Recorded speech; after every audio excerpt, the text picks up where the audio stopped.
Drivers who switch and save with Progressive save over $700 on average, and those savings add up. Imagine what you could buy in the future. So yeah, I used the savings from switching to Progressive 50 years ago to finally buy my dream car. It's a self-driving flying car, but we just say self-flying now. You know, because it's the future, and cars fly in the future. So switch to Progressive and save big, because those savings can add up in the future. Progressive Casualty Insurance Company and Affiliates. National annual average insurance savings by new customer surveyed who saved with Progressive in 2020. Potential savings will vary. Welcome to the latest episode of 5 on the Floor on the 5 Reasons Sports Network. We're now on Red Circle instead of Podbean, as well as Google Podcasts, Apple Podcasts, Spotify, and more. Also, make sure you subscribe to the 5 Reasons YouTube channel. Plenty of content you're missing if you are not. 5reasonsports.com, spell that one out. We do not have a paywall. And check out the great sponsors of the 5 Reasons Sports Network, including our friend Mark Brown. You can find him at marcbrownpa.com. That's markbrownpa.com. He's based in North Lauderdale, but he can help you anywhere here in South Florida. And what he can help you do is get an estate plan. If you have a family, young, old, whatever, you need an estate plan. Make sure your money is going to the right person or people. If something happens to you, we know unexpected things happen in life. Mark can go through all the forms with you. It's not expensive. He's also a huge Miami Heat and Miami Dolphins fan. He's just a really nice guy. He's got a great office there. He has helped me with my real estate closings. He's got a title company right there in-house, and he also set up an estate plan so that my daughter is taken care of in case something happens to me. Reach out, 954-566-5678. Again, that's 954-566-5678. Again, it's markbrownpa.com. And now, today's episode. Yeah. 5 on the floor, ride for my dogs. Where here's the thing, you can check the score. Hustle hard, couple scars, wearing bubble frogs. Just like Butler said, you in trouble, y'all. Kept the floor playing, got it all banned. Y'all seen the block, stop with one hand. And Pat we trust, it's power, have the guts. We're here to bring the heat, y'all can hang it up. Welcome to 5 on the Floor, a daily insider show on the Miami Heat and the NBA, featuring Ethan Skolnick, Greg Sylvander, and Alex Toledo, plus others from the 5 Reasons Sports Network. All right, Ethan Skolnick back on 5 on the Floor. Here's today's floor plan. I got Brady Hawk. You can follow him at Brady Hawk 305. Make sure to check out his content from practice the other day on that Twitter account. Also, make sure you subscribe to Off the Floor. That's our subscriber feed. We're doing Q&As there every day. Me, Greg, Alex, and Brady. We're switching off doing exclusive Q&As.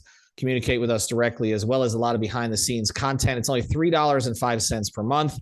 I put it up on the top of the 5 Reasons Sports Twitter account. So if you look at my pinned tweet, you'll find out how to subscribe, and it's easy. All right, last episode, I've actually done some solo episodes lately. So with Greg, we sat down and went through kind of where the Heat are in this build. So make sure you check that out. With Alex, we went through the offense. How good are the Heat going to be offensively? Who's the key to that? Where are they going to rank? All of that stuff, that's already up on the feed. And now today, Brady and I are going to tap into the defense. And here's the key thing on this. The Heat have leaned into offense, but they're not going to get away from their defensive principles. The idea of leaning into offense is that they can get guys to play good defense, or at least they can hide guys in the defense. So the guys who are not great defenders, they'll make sure that they are not exposed like they would be on some other teams. And so that's why they're leaning into offense. The offense part is harder. The defense for this organization comes naturally. And they've added some other guys who may be good defenders, but they've also added some like Jovic, who are going to take some time on that end. Yurt, who may get minutes, who's going to take some time on that end. And obviously, they've got Tyler Herro moving into the starting lineup. That seems a reality at this point, something that we've anticipated for a long time. And so that changes the dynamic on defense, as does the insertion of Caleb Martin instead of PJ Tucker. So we'll get into some of the specifics of that, but let's just go through it. Let's just start, and then we'll work back. I'm going to go the opposite way that I did from Alex, Brady. On paper, in your view, is this a top 10 defense this season? Definitely. I think it's like looking at it, I feel like the offensive stuff, when you talk about losing PJ, it opens up the playbook. And obviously when you're talking about the defensive side of things, losing PJ, like you were just saying, it kind of drops a little bit. But this was a top 5 defense last season. And they were top 3 in the playoffs, like especially when things start going into the half court little by little in the postseason, they're at much better. But as significant, I guess, as PJ was them being a top 5 defense, I think Spo and the coaching staff is just much more significant. Like when I think about, you were talking about the principles of what they do defensively and just always being good on that end. I just feel like what they can do with different schemes, different years, with different personnel, just allows me to really believe that they're going to be the top 5 defense. The thing that strikes me a little bit differently, yes, PJ Tucker was probably 6'5", but the rebounding is more of the issue, I think, here when you're talking about that end of the floor. Are they going to be able to, if they're switching, are they going to be able to box out, get a bunch of boards? That's a little bit questionable. But when we're talking about specifically defense and defensive rating, getting stops, doing things of that nature, I think they're definitely going to be kind of in that range, especially, I know we're going to get into specifics, but I think the bench lineup has a little bit of versatility, I guess, in the backcourt compared to the starting lineup, who has kind of less in the backcourt, but more in the front court. Like it's kind of just one way and the other kind of with lineups, but they're going to mix things in and out anyway. But even with them losing PJ and even with them kind of leaning offense, I still look at this roster and I look at the things that they've done and I say, there's so much they can do, I guess, defensively, like versatility wise, and things they can change up and things they can shift and still keeping their principles that I guess we'll get into in a little bit here. But this is still a Spo thing. This isn't a PJ defense. This was a Spo defense. And more importantly, this is a Bam Adebayo defense. He's probably the best defender in this league. So when you have him at the helm, it's kind of easy, I guess, either way to form things around him. Let's look at the starting lineup specifically, and then we'll get into some of the players individually. Although obviously talking about the starting lineup in general, we will touch on individual players. You're taking out Duncan Robinson from the start of last year and Max Strus from the end of last year. You're inserting Tyler Herro. You're replacing PJ Tucker, most likely, with Caleb Martin. Lowry is back, hopefully in better shape. Again, he looks a little bit better, remains to be seen as the season goes on. Jimmy seems the same. Bam seems the same. Okay. So we just, again, the starting lineup, not Oladipo, not Vincent, not Dedmon or Yurt or, Strus or Robinson. When you look at the starting lineup, I guess here's the question. How do they hide Tyler Herro with this group? And do they need to? Because he'll tell you they don't. He'll tell you he was a good defender last year. The metrics on this are kind of all over the place, but the eye test tells you that he was hunted at times last season. I mean, Tyrese Maxey running 6 straight pick and rolls for Tyrese Maxey down the stretch in Philadelphia when they didn't have Embiid or they didn't have Embiid or Harden. I was at that game. How do they get around him being a liability in the starting lineup, or do you think he won't be? I think you have to hide him at the end of games when you're closing games. That's when Tyrese Maxey really started attacking him in that way. Starting games, I'm not as worried. Like, I think comparing him to Duncan Robinson, I think I feel more comfortable with Tyler defensively than where that you felt Duncan last season at the start. And I don't really think they were hiding Duncan in a lot of ways. Like, yes, teams were attacking him. Yes, he got 3 fouls in the first 4 minutes every game, but they were not really hiding him. For example, when you're talking about the starting lineup, I was looking at kind of, I guess, the projected starting lineup for the Bulls tomorrow night. And it's going to be Ayo Dosunmu at the point guard, probably Levine DeRozan. I think they were saying Javonte Green will start at the 4, and then Vucevic. There's some ways I think you probably put Tyler on Javonte Green because he's less of a creator. He's still only 6'5". So there's ways, I guess, in a lot of these lineups where you can hide him, I guess, because with this matchup specifically, you put Jimmy on DeRozan, you put Bam on Vucevic. You could probably switch it because I think back to last year's Chicago matchup when Jimmy just kind of locked up Vucevic in the post for some reason. Like, they kept trying to get to it and nothing was generated in that way. And that way, you still have Caleb Martin, who, yes, is your 4, but the reason why they say it's positionless is because Caleb Martin is probably be guarding Levine on a lot of possessions. So they're going to move stuff all over the place with this starting lineup. So I don't know if I'll say they're going to hide him, but I think it's you want to put him off the ball as much as possible. You want him being able to hedge over and not being, like you just said, attacked over and over on the ball. You want him making decisions off the ball. In the preseason so far, he's made a lot of good decisions off ball. Like, how many times he's made a deflection going out of bounds. He keeps jumping passing lanes in that way that put him on kind of like the non-creator on the floor and let him do that type of stuff. But the way this gets, I guess, kind of problematic in your way when you're talking about attacking him is because they are smaller, I guess, in the starting lineup. They're smaller in general, that when you want to put him, let's say, on an Ayo Dosunmu, you really can't because you have Kyle Lowry that has to guard him, and you're not moving Kyle Lowry all over the place. So there's a little less you could do there. But then it still comes back to the fact, even if they're attacking him, one of the principles on this defensive team that I know they're going to get to, especially even starting tomorrow, is if they see Tyler, let's say, guarding Zach LaVine, they're doubling and they're rotating. Like, there's no other way around it. Like, no matter if they feel comfortable with Tyler or not, as even if Tyler feels comfortable or not, that is what they're going to do. They're going to send two to that guy, force him to get the ball out of his hands, and they're going to rely on their kind of rotations. I was saying in the preseason when they were running lineups with Jovic and Drew Smith and Jamal Cain and all these guys, their rotations were so crisp. Like, they just know how to do that stuff defensively because it's all they kind of go through in practices, that they have to be kind of on a string. They were on a string defensively in the preseason. Now you're talking about a starting lineup that's kind of going to be kind of the main portion of this team to start the year.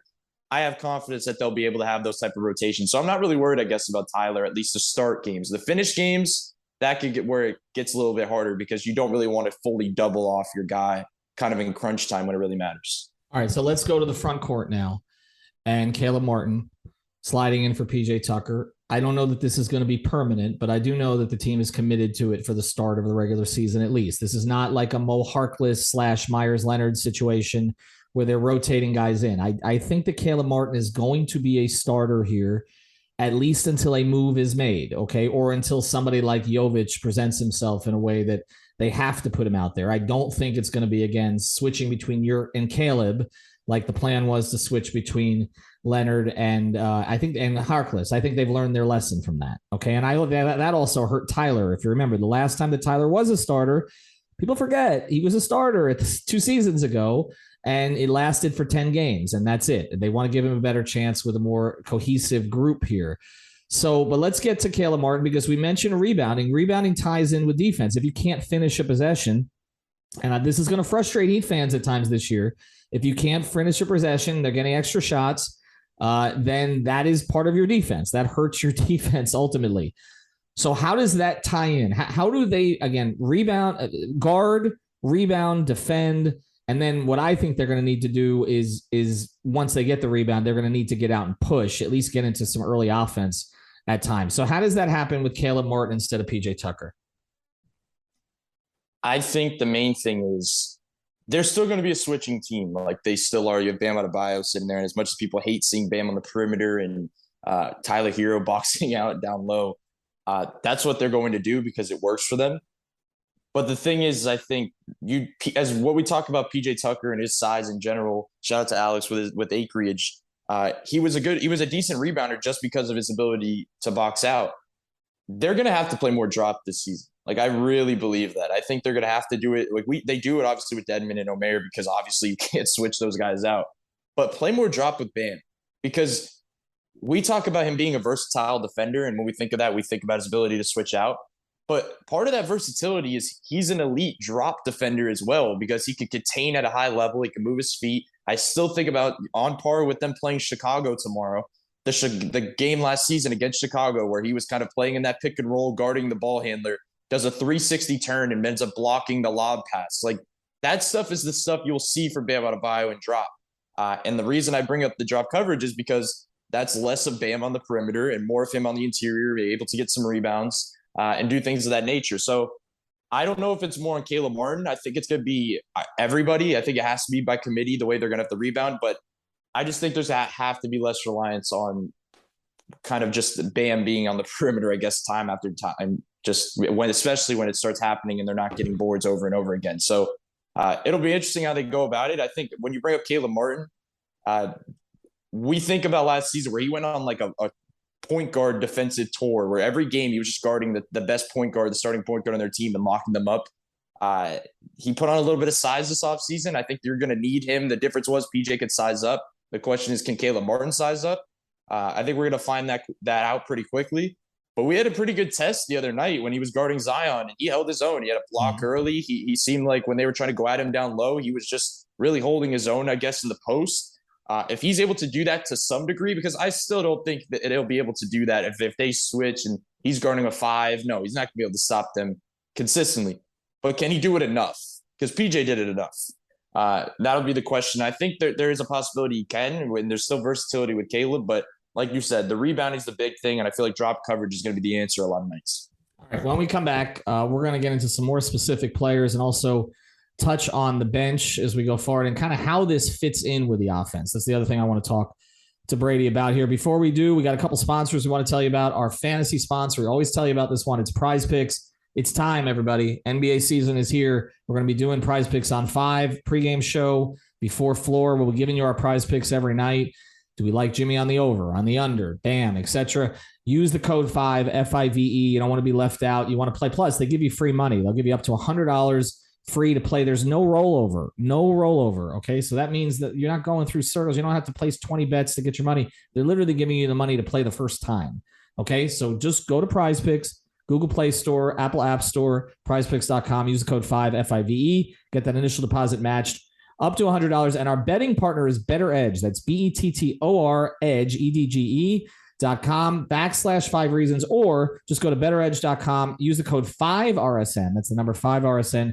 You get $20 to play there. This is peer-to-peer betting. Just like Prize Picks, it's legal in the state of Florida. This isn't offshore. You're not getting money orders in the mail. You don't need to show a bunch of IDs and proof and all that stuff.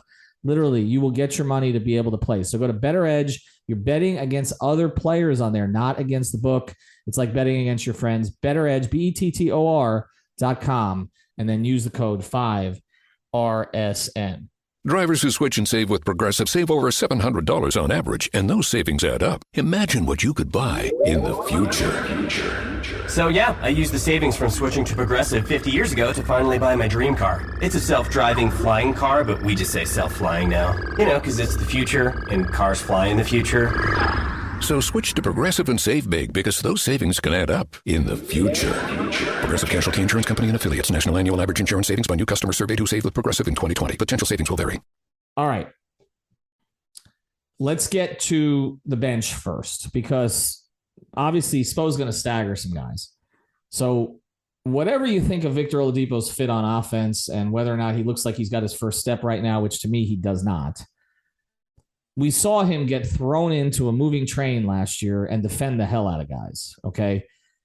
And then you've got Gabe Vincent. So you have the potential for 2 sort of elite point of attack defenders. I mean, Gabe is somebody that Trae Young cited for Gabe not being part of the poster, basically, of the Heat in the playoffs on social media.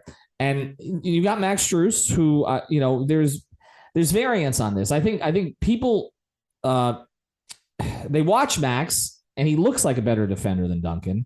Some of the metrics are not necessarily better all the time, but there is more athleticism there. And then Dedmon does what he does, okay? As long as he is the backup 5, which I think he's going to be for a little while, at least until I believe his contract ultimately will be packaged and maybe Yurt gets that role. And then you potentially have Duncan coming off the bench. I don't know what the roles are going to be for Jovic and Kane and others, but Kane looks like he has a chance to be a really dynamic defender for them in spot minutes. But let's just get to the bench group. Can they play that bench group together, which is not something Spo typically does. They typically run 2 starters with a bench or 1 starter with a bench. That's during the Big 3 era. He would always he'd go with 4 bench guys, but he had really elite bench guys. He had Norris Cole, Ray Allen, Chris Anderson, and Shane Battier. And he would basically play him 3 minutes with Dwayne, and then Dwayne would come out, and then they'd play 3 minutes with LeBron. Well, that's a pretty good anchor. He may do that with Jimmy. He may do that with Bam. Okay. He may do that with Kyle at times. But with that being said, if they roll out, say, a 4 or 5 grouping, can they be good defensively with that group, or does he need to stagger? I think they can. I actually think they match up pretty well defensively, I guess, on the bench line. The reason I say that is because once again, Dwayne Dedmon, if he's the backup big, or if it's Omer Yurtseven, they're going to be in drop. What do you need when you're playing drop with those type of bigs? You need good kind of screen navigators on the ball, defenders, and that is Gabe Vincent and that is Victor Oladipo. Like, you want to put them in a screen, they're going to fight over or under, and they're going to be right on you because they're both elite on-ball defenders. I think with Vic specifically, there's a little bit more to discover, I guess, off the ball, like at times where there's lapses. But the one thing he does not have any issues with is when he's on the ball. Like, if there's an isolation, he's guarding it, I'm taking Vic most times, 9 times out of 10. Like that's just how good he's been on the ball. He is not basically right when he came back last season, he looked like that. And we know what Gabe can do on that end. The other part of this is something I've been talking about all off season is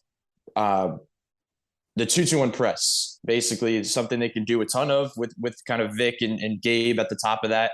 What does that usually lead into? It leads into a 2-3 zone, and I think they feel really comfortable with either Dedmon or Omer kind of staying plugged into that little zone at the bottom under the rim, because then you're putting him in less actions. You're not having him defend pick and rolls over and over. You just have him sitting under the rim, and you kind of let your other 4 guys run around and rotate around that zone. But the truth is you can't go zone most of the time. Like, zone is stuff you got to just kind of spring on people and then kind of catch them by surprise. So that's why I come back to the drop. I think they can dissect it really well. And you talk about kind of mixing things in and out. The reason I really believe we see Jimmy with the bench unit a lot this season, and you mentioned that, but I think they take Jimmy out early in the sub process, probably maybe for Depot, something along those lines. I think they want to keep Tyler and Bam on the floor together as much as possible. And then they'll loop back after Tyler and Bam go to the bench. Probably Jimmy subs back in, and it's probably next to Gabe, Depot, Strus, and Dedmon. Something will probably look a lot like that, especially because not just because of stuff off the court, but Jimmy and Strus have looked really well together on the floor as well. Like, they have a really good connection just with a lot of their actions. The question becomes, if that is the lineup, and this goes back to your podcast yesterday about the offense, is there enough offense there? Like, can Jimmy operate next to Depot, and then now Dedmon? And then is Gabe giving you a really good amount of 3-point shooting gravity? Like, those are the questions that'll have to be answered, because we know what Max can do and provide spacing, but there's going to need something else there. But the defensive ability there is clear. Like, they have enough guys to be able to switch around. They can play drop. They can move things around. They can double. They can rotate. So I think they're pretty confident, I guess, with the bench lineup, because I feel like there's enough to go to there. And then they still have the next Caleb Martin in a lot of ways that I still come back to the fact that we talk about Haywood Highsmith a ton, but Jamal Cain is going to get opportunities when guys go down. Like, he really is. And I think the things he could do defensively matches a lot of what we saw with Caleb Martin last season, except I don't know if he's going to be guarding as many ones or point guards like we saw Caleb do, but he's going to be able to do stuff along the lines of Caleb in terms of kind of 2 through 4-ish, maybe 2 through 5-ish. So they're going to have options defensively, and that's why I was saying earlier, I think they'll have versatility because they can go to different things. But the other reason they have versatility is they have different guys they can go to down the line. That just because a guy like Jimmy goes down for 2 games doesn't mean, okay, they lost this much defense, because they have the defensive option. If they lose an offensive guy, they have Jovic, they have an offensive guy. So this roster has enough options, I guess, when you look down the line. All right, let's close here. And, these things tie together. You mentioned defensive lineups, offensive lineups, and how they flip them, and whether or not you end up with too much offense or too much defense. I feel like we dealt with this 2 years ago, when it's kind of like, okay, if you play Dragic with Herro and Robinson, yeah, you're going to score, but you're going to have problems on the other end. It was our theory was actually Alex kind of came up with it, was you can have 2 subpar defenders. You can't have 3. You start to tilt it that direction, and there's a problem. But I just want to get into something specifically in terms of helping their offense. Do you think that they can be a high turnover team this year, and on the defensive end? Because I think they're going to need that, because particularly if they're not going to be as big as some other teams, they can't just throw the ball in the low post to somebody, again, play out of that. They're going to have to get some early offense this season. They're going to have to play in transition, even though they're not going to be a fast break team. Do you think they're going to be able to create enough of sort of the skirmishes that Spoelstra used to talk about with the big 3 teams to make it easier on offense? I think they can, because this defense is like a risky defense. They're not one of those conservative defenses. Like, if you have Jimmy Butler on the court, you're going to be a risky defense, because he always talks about his timely gambles, and Spo gets mad at him when he does it, but obviously sometimes he gets it. But he literally is one of his most elite skills on the basketball court is knowing when to attack and make that double and kind of steal the ball and go in the other direction for an easy bucket. That is the stuff that this Heat team is going to have to take over to get those turnovers. Because I said earlier about doubling and rotating, that's a high risk, because there's a high risk you're leaving somebody open. That guy could just hit that open man and it's an easy bucket. The other flip side of that from Miami's angle is if we put 2 on the ball, he can make a really risky, dumb pass and we can go in the other direction. So that's the way you kind of force those turnovers. It's not really the kind of conservative kind of possessions where you're kind of switching around and kind of ends up in a miss and you go the other direction. So I think there's a possibility they can, but it's probably a lot on how many games is Jimmy Butler playing this season, because Jimmy Butler's going to have to be on the floor for that to really happen, because I just don't see the other angle. I guess you could say too is Victor Oladipo. I keep thinking about that game. I don't know if what was it, game 3 last series in the Eastern Conference Finals, where he got like all those steals. a lot of that was, when you look back over, it was Jaylen Brown just losing the ball. But some of it is Victor Oladipo's ability to guard on the ball, like we were just talking about before. So I think he's another guy that could create, I guess, some turnovers. He had an early steal in this first game the other night. I think it was against the Rockets. That's the way they could do it. It's kind of probably Vic. It's probably Jimmy. The reason I don't say Bam in this conversation is because when Bam switches onto somebody, they get the ball out of their hands. Like they take Bam out of the play at Foley and they put him in the corner. So he's not really the guy that's creating turnovers as much. But I'd look at Jimmy and Vic to kind of do that this season. All right. This is the final question. Does Bam finally win Defensive Player of the Year this year? Well, you're asking somebody that thinks he should, but will he? That's a wholly other question. How does that happen, though? How does that happen? Other than awareness, which, again, this has been a 2-year process now. The team was late on it 2 years ago. Last year, they got out in front of it. It still didn't help, ultimately. I mean, part of me says, first thing, people need to realize Marcus Smart isn't that good. But the other thing is that with Rudy Gobert, like that thing, I feel like there's going to be a surge. If Minnesota gets much better defensively, he's going to get credit for it, right? Mm-hmm. Even though I think that the fit between him and Towns is going to be a mess at times. So I feel like it's the two of them.